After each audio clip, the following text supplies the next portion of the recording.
किसान भाइयों, नितिन जी गडकरी एक ऐसा नेता है जो किसानों के प्रति अतिशय संवेदनशील है। वो हमेशा अपने भाषणों में, अपने स्पीच में खेती, किसान और आधुनिक खेती के बारे में जानकारी देते हैं। आज के वीडियो में भी पंजाबराव देशमुख कृषि विद्यापीठ के कार्यक्रम में उन्होंने अपना मत रखा और वो हम किसानों के लिए कि खेती के संलग्न जो व्यवसाय होते हैं उनके लिए बहुत ही महत्वपूर्ण हो सकता है।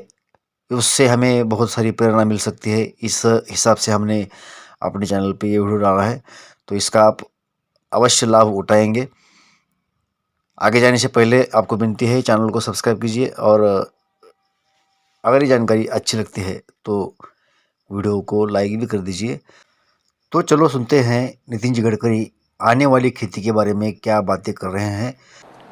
अगर हम गंभीरता से सोचेंगे तो 47 के बाद आज तक परिस्थिति में काफ़ी बदलाव हुआ है। जब महात्मा गांधी जी हमारे देश में स्वाधीनता का आंदोलन कर रहे थे तो वो कहते थे कि हमारा भारत गाँवों में बसा है। तब 80% पॉपुलेशन हमारे गाँवों में थी, पर आज हमारी पॉपुलेशन 65% हुई है। ये जो 25% पॉपुलेशन जो है इसका माइग्रेशन हुआ है, इसका कारण क्या है? क्या ये खुशी से हुआ है? ये मजबूरी से हुआ है। गांव में किसानों के फसल को सही भाव नहीं, गांव के किसानों के बेटों को रोजगार नहीं, फसल के सही दाम नहीं, गांव में जाने के लिए रोड नहीं, पीने के लिए शुद्ध और स्वच्छ पानी नहीं, गांव में अच्छा अस्पताल नहीं, बच्चों को पढ़ाने के लिए अच्छी स्कूल नहीं, महाविद्यालय तो सवाल ही नहीं उठते। तो स्वाभाविक रूप से रोजगार के लिए बड़े प्रमाण पर जवान लोग गांव को छोड़कर शहर की तरफ आने लगे और ये माइग्रेशन 25% हुआ। क्या इस स्थिति को हम बदल सकते हैं? हमारे देश के ग्रोथ रेट में मैन्युफैक्चरिंग सेक्टर जो है उसका जीडीपी ग्रोथ में कंट्रीब्यूशन 22 to 24% है। सर्विस सेक्टर का कंट्रीब्यूशन 52 to 56% है और हमारे एग्रीकल्चर एंड अलाइड इंडस्ट्री का कंट्रीब्यूशन केवल 12% है। मैं आप सबको ये प्रार्थना करूंगा, मंच पर बैठे हुए डीन, हमारे प्रोफेसर, हमारे डॉक्टरेट मिले हुए सभी सम्मान्य अतिथियों को ये प्रार्थना करूंगा that is it possible that we can take our agriculture growth rate from 12% to 20% within 5 years? I feel that this is not it is a difficult task, but it's not an impossible task. ये हो सकता है और ये करने में हमारे universities की भूमिका बहुत महत्वपूर्ण है। और इसमें सबसे बड़ी बात जो है, इसमें हमें क्या क्या करना होगा, इसका जो planning in detail and planning in advance करने की अगर कोई इंस्टीट्यूशन है जो किसानों को नीड बेस्ड रिसर्च के आधार पर मार्गदर्शन कर सकती है, वो ऑर्गेनाइजेशन अगर कोई है तो हमारी एग्रीकल्चर यूनिवर्सिटी है जो इसकी विजन दे सकती है। अभी यहाँ आपने संतरे और कपास रखा हुआ है, यहाँ बहुत अच्छा चित्र है। मैं अभी कुछ दिन पहले संतरे के हमारे ऑरेंज इंस्टीट्यूट नागपुर में है भारत सरकार का, उसके कार्यक्रम में गया था। अभी मुझे हमारे वानखेड़े बता रहे थे कि एग्रीकल्चर में अकोला, अमरावती, नागपुर जिले में, वर्धा जिले में लोग अच्छे ऑरेंज की अच्छी कलम चाहते हैं पर मिलती नहीं। तो मैंने ऑरेंज इंस्टीट्यूट को कहा कि आपके रूट स्टॉक पर आप इतनी तैयार नहीं कर सकते। तो पहली बार उनको कहा कि आपके तंत्रज्ञान से समृद्ध अप्रूव करके आप जॉइंट वेंचर में नर्सरीज खोलो। और पहली बार नर्सरी का शुभारंभ हुआ और बड़े प्रमाण पर अब ऑरेंज की नर्सरी शुरू हो रही है, जिसका मार्गदर्शन ऑरेंज रिसर्च इंस्टीट्यूट करेगा और रूट स्टॉक बदलेगा और जिसके कारण ऑरेंज की क्वालिटी अच्छी होगी, नींबू की क्वालिटी अच्छी होगी, सीडलेस नींबू वो हमारे किसानों के पास ये कल में उपलब्ध होगी। तो हमारी प्रोडक्टिविटी बढ़ेगी, क्वालिटी बढ़ेगी और क्वालिटी बढ़ेगी तो 2 पैसे मिलेंगे।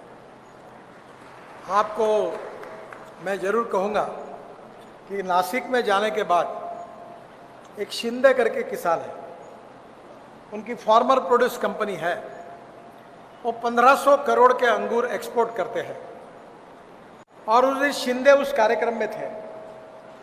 उन्होंने स्पेन से 10 ऑरेंज के कलमा वहाँ से लाई और जो स्पेन में अच्छा ऑरेंजेस है उसकी कलमा को यहाँ के कलम के साथ बनाकर वो नई जातियों का संशोधन करने जा रहे हैं। क्या हमारे पास हमारे किसान हमारी नीड बेस्ड रिसर्च के आधार पर वर्ल्ड की मार्केट में जो ऑरेंजेस हमको चाहिए, क्या वो ऑरेंजेस, हमारा टेबल फ्रूट करके ऑरेंज बहुत प्रसिद्ध है, क्या उस कलमों को बना सकते हैं? क्या हम किसानों को ये दे सकते हैं? क्या हम ये नर्सरियाँ खोल सकते हैं? अभी मैं एयरपोर्ट से उतरा आ रहा था तो बीच में पेड़ लगे थे, तो मैंने पूछा कहाँ से आए, तो उन्होंने आंध्र प्रदेश के वो राजमुंड्री से वो पेड़ लाए थे। तो मैंने कहा राजमुंड्री से क्यों लाए, पीकेवी में क्यों नहीं होते? अगर राजमुंड्री में अगर प्लांट तैयार हो सकते हैं तो पीकेवी में क्यों नहीं होने चाहिए? आजू बाजू में ये प्लांट की अच्छी नर्सरी पीकेवी में क्यों नहीं होनी चाहिए? कमर्शियली नर्सरी में अलग अलग प्रकार का प्रोडक्शन क्यों नहीं होना चाहिए? ये हो सकता है और इसी से क्वालिटेटिव रिफॉर्म होगा।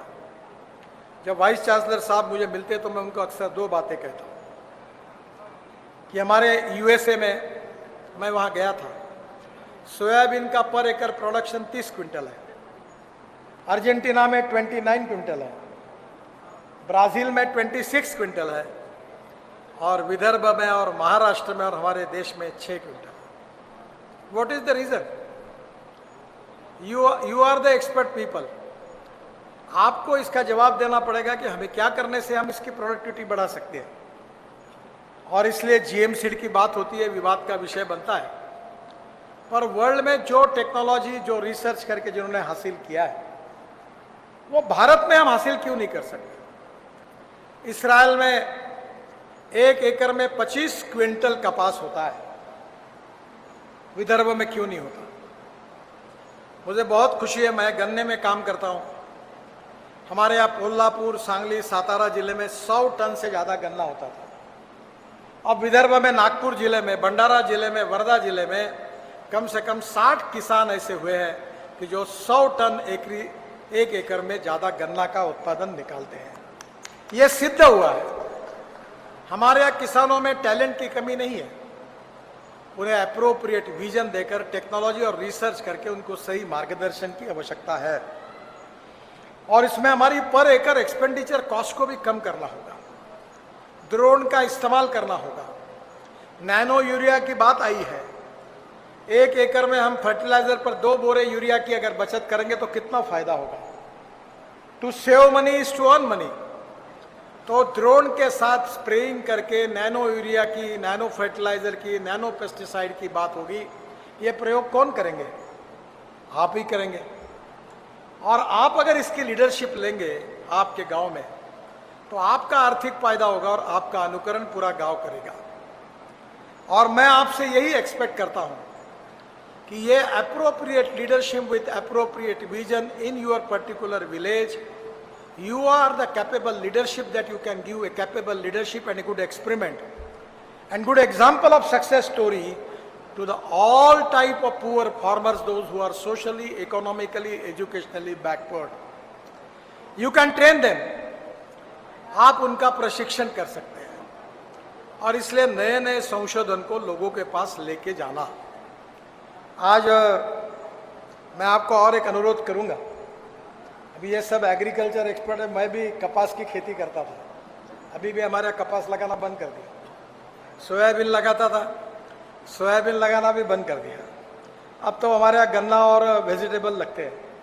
ऐसा क्यों हुआ?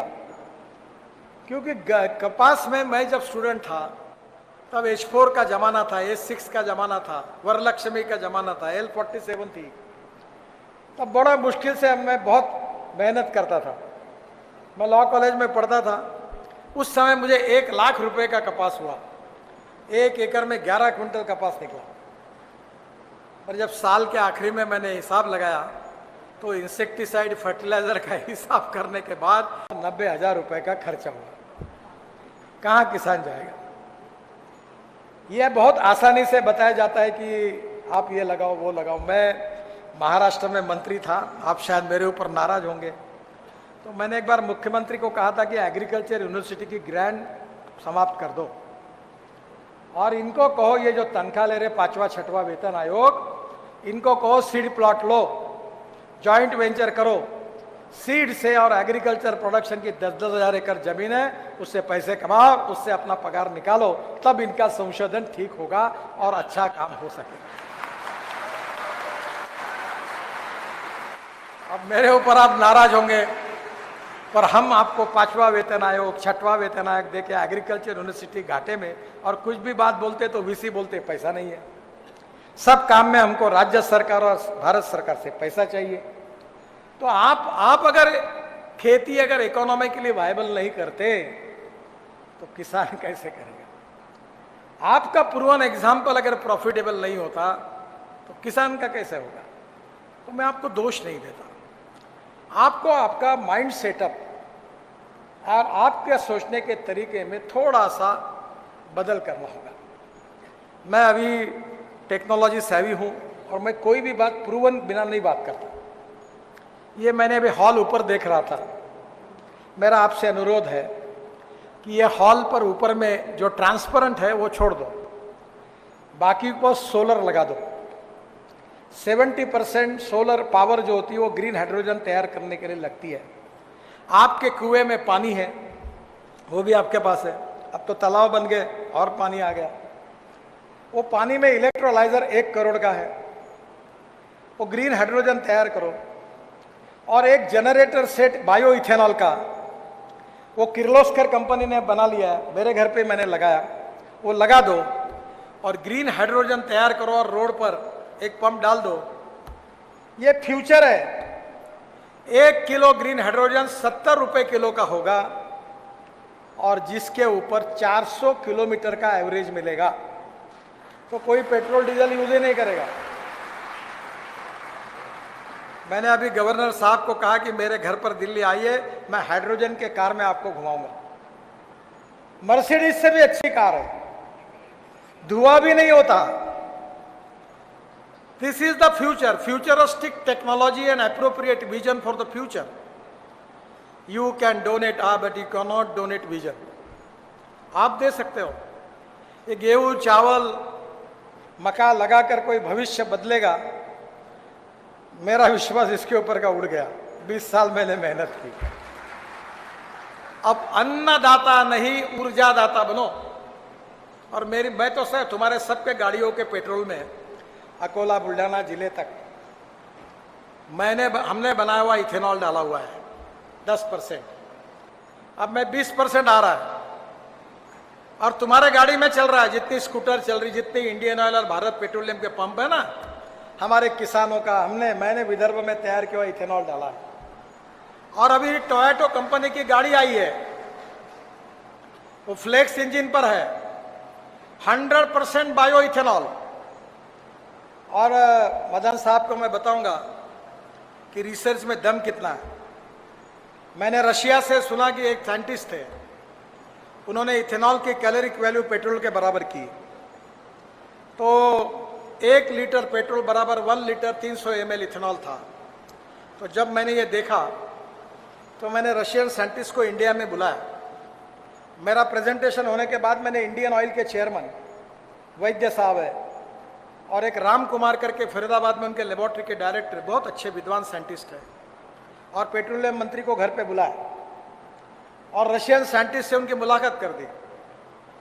तो राम कुमार जी बहुत बड़े साइंटिस्ट हैं पेट्रोलियम के। उन्होंने कहा sir can I request you?